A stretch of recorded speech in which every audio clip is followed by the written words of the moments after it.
Innocence. Growing up, I'm kind of in between millennials and Gen Zs. Growing up, we thought innocence is about sexuality only. But coming to the generation that we have right now, you will realize there are a lot of innocence that is more sexual or more than the sexual innocence that we know. Because most of the relationship you will discover, there are things our partner are teaching us that we didn't know about. Because most of us are entering a relationship when we already knew about the sexual things. I don't know if you're making sense. Those who are not innocence that they took.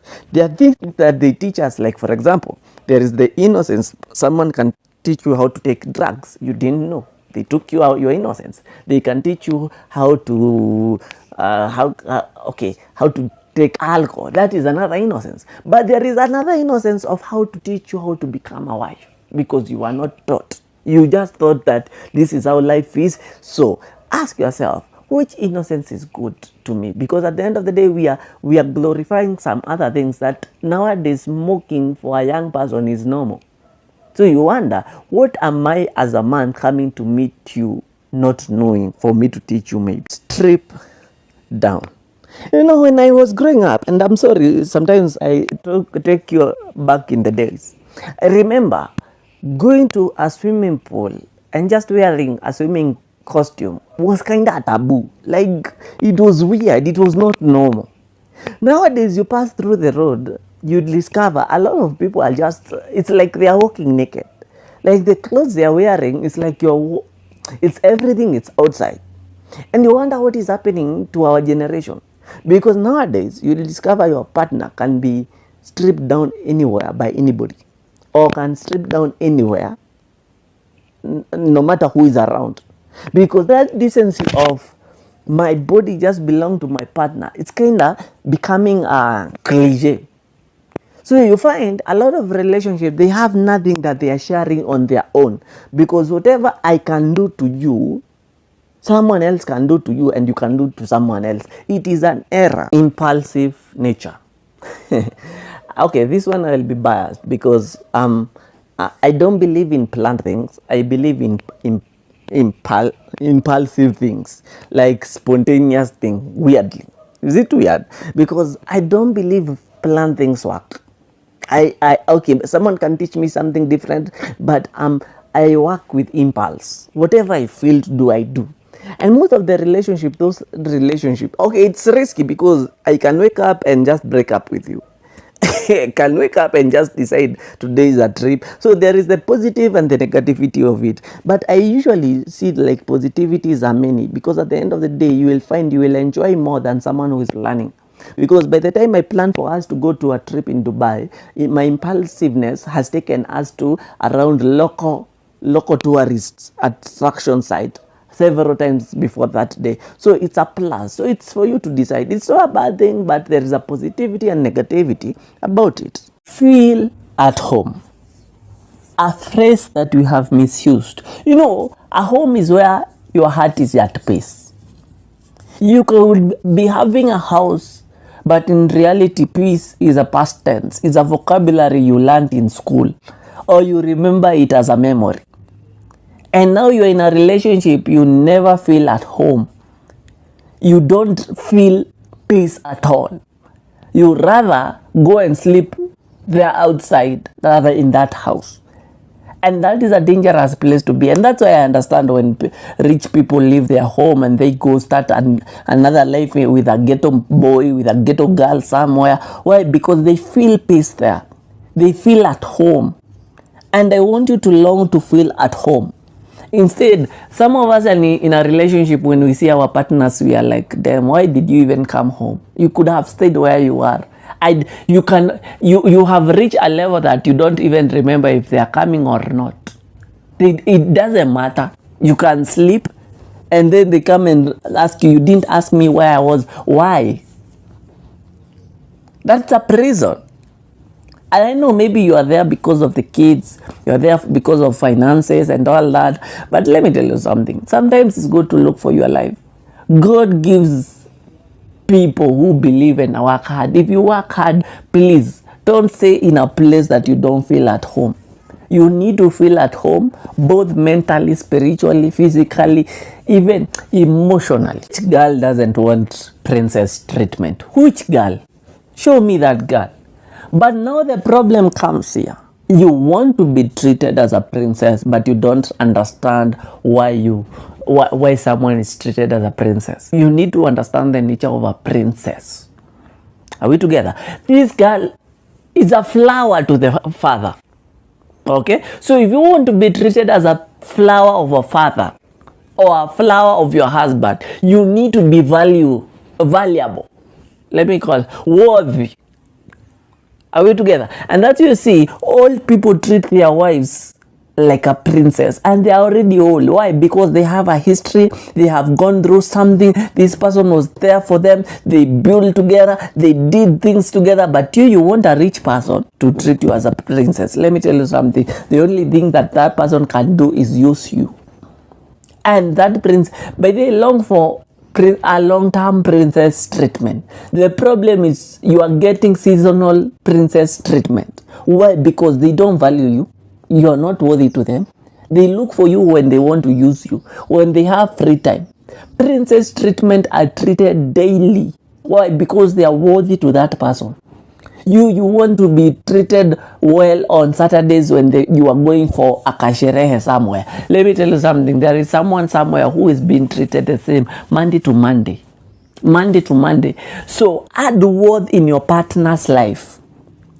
Add value in your partner's life. Why? Because when they will feel obligated to treat you like the worth that you are, the flower you are. The problem is we want a shortcut. Look for a rich man to give us a princess treatment, but when we get that rich man, we cry every day. There is only one thing that when it is broken can never be rebuilt. It's called trust. I know you will say, I forgive and I trust them again. Let me tell you something. Inside you, even deep down, you know you are lying to yourself also. When you break someone's trust, when you break my trust, I don't forget. I will tell you, Nisawa, it's okay, let's move on. But in reality, back in our mind, we always remember that scenario. When similarities, or we usually say signs, when signs start bringing themselves again, we remember this thing has ever happened to me again. And we start having what we call defense mode, because we are sure it will happen again. And trust, when broken, let me tell you something, you can forgive. But let me tell you something, don't give the same person the same chance to destroy you again. And don't. I'm telling you the truth from experience. Don't ever. Trust is not something that you cannot. Yes, forgive.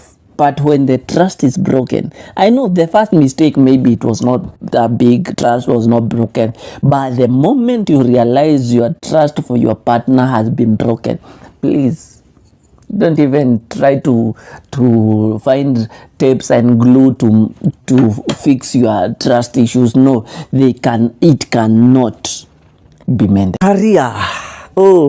If you have a career and you're in a relationship, congratulations to you. But today I want to talk about a mistake career people do. Stopping your life for the love of your life. That's a laughter. That is something to laugh for. These women, let's talk about women kidogo, because women, why do you pause your career to have kids? Because of love. I had a testimony of a woman pausing a career for her to get kids for the man. The man wanted the kids, and the career of the woman was going on. Then after the kids came, the body of the woman changed. The man started looking for other good ladies outside there, and left the woman with the kids with no career. The same happens because nowadays we have men taking care of the kids. The kids were born by the woman, and then the man had to stop the work to look after the kids and all that, because they believe that if I take care of the kids and your career will be going, you'll take care of us and all that. And then the woman gets angry and leaves you for a boss somewhere or something like that. My point is here, if you have a career, no matter what, do not pause it for the love of your life. Do not pause it. Pause it because you are the one who knows what you are doing. You have planned yourself to a time and know that by the time I'm doing this, I will be financially, mentally, and ready to pause my career, not because of love. Don't pause your career because of love. Marriage mistakes. I'm telling you the truth, these are relationship advice you will never hear outside there. The mistake that I believe most of us go to marriage with is the mistake of expectations, having expectations. If you want to be in a marriage because you're expecting something, please don't enter into that relationship. Because whatever you get today, you'll not get tomorrow. And whatever you get this month, you'll not get next month. I'm telling you the truth. Body-wise, mental, physically, emotionally, financially, all of that, get it for free. Any expectation you have, at you, this will be the man of the house, the priest of the house will be praying for us. Let me tell you something. Even you yourself, you know, it's not every time you pray. I'm telling you the truth.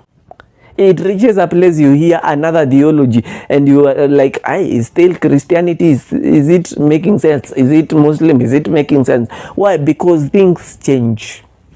And when you're expecting that your man will always look like this, your woman will always look like this, biological clock, biology, you cannot change it. When you're expecting that finances will always flow in your house, let me tell you something. The country's GDP will do that to the economy, and the dollar will be the dollar. So finances will not flow the way you are expecting it to be. So you going to marriage with the mistake of having expectation, what you will do, you will be breaking yourself daily, if not monthly. So that is the worst mistake you will ever have, going into a marriage with expectation. Feeding love. Let me tell you something. The reason you're in that relationship will be the reason why that relationship will succeed or fail. Love grows and love fades. When it is growing, your relationship will remain. But when it is fading, your relationship will fade. And most of the time, it ends drastically. Because, for example, you're in love with me because of money. Then my money froze. Okay? Now, what will happen to your love? It will fade. Why? Because the money kept you. So when the money was growing, the love was growing. When the money fades, the love will fade. And that's why I usually tell you this thing.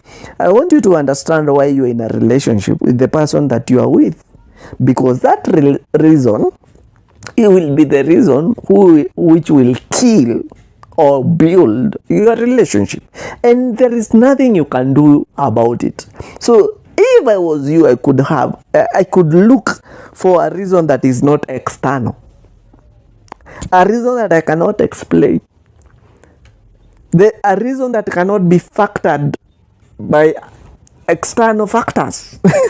Cannot be affected by external factors. So that your love should remain no matter what.